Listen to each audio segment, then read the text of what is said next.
Right. I thought I'd just do a quick update on the garden. Okay. So what's happening? It's mid-June. So things are growing up. This is near the conservatory. So we've got geraniums.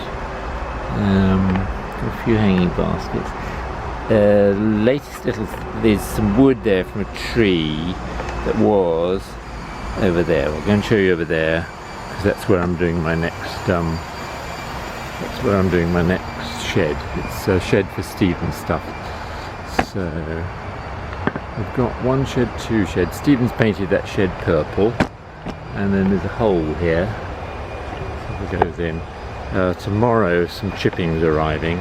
The membrane and chippings, and I think a plasticky sort of shed that Stephen might be getting. That's Mark's VW van. There's some table and chairs. Down. That's the caravan. So you see the caravan over there. To show you a bit of the garden, and then that'll do for a little clip on mid-June. So if we go down here, got where I did the pond, I think at the end of last year. That's the pond. I turn on the little waterfall thing. Hang on.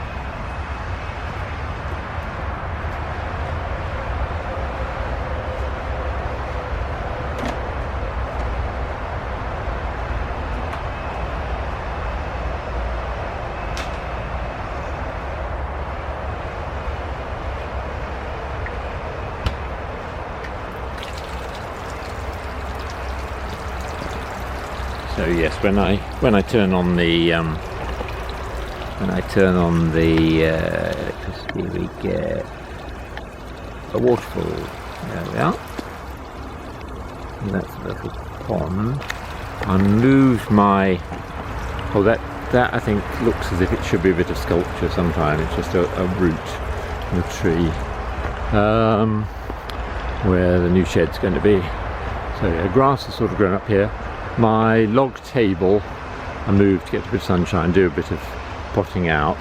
This is where the conifers were. Whoops, I put it down. This is where the conifers were.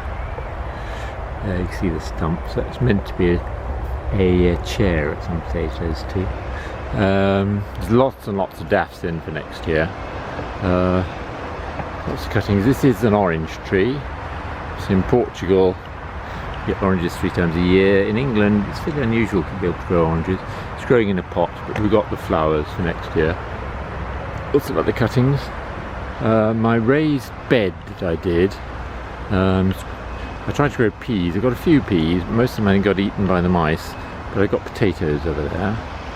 And then this is the border I did maybe 2 years ago now with my geums, my mulberry. Peach, I haven't got any peaches, but I will get figs. I've got figs, and I've got an olive.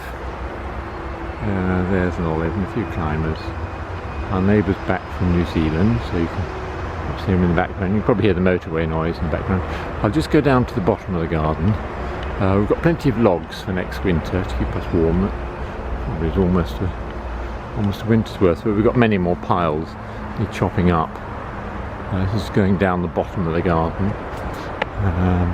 Chop down a few trees. I want to chop down a few more. My neighbour's built a new fence, so I've got all these old fence wood which will get burned up. There's a new fence. There's my neighbour's new fence, and let's have a think. Right down, where are we? Right down there is the old fence. That's his new fence. I want to be moving all these cut branches from the early spring and plant up bulbs on this big slope here. Doing a little bit of phone work for 111, so I'm working at 4 o'clock, so I need to get ready for that. Let's say the sort of project for this week is building the base for the shed. I might do a little video of that. It involves putting a lining to stop the roots growing through, and then Cotswold stone chippings, and then flagstones, and then a shed. But we haven't ordered the shed, so a while before we get that. There's the caravan. She'll have tea in the garden, and that really is the update for. So yeah, I haven't done the shed roof. That's another big job to do. Oh, Mark's repaired the gash. Got quoted, I think 1,400 quid to get it welded or properly repaired, but I think fiberglass will be okay. He's put fiberglass over it, and then we'll paint it. And I think that'll be reasonable. Caravan's seems a good repair. Needs a wash. And as I say, we've got one purple shed, one green one. It's coming on. So that'll do. Whoops, press the off button.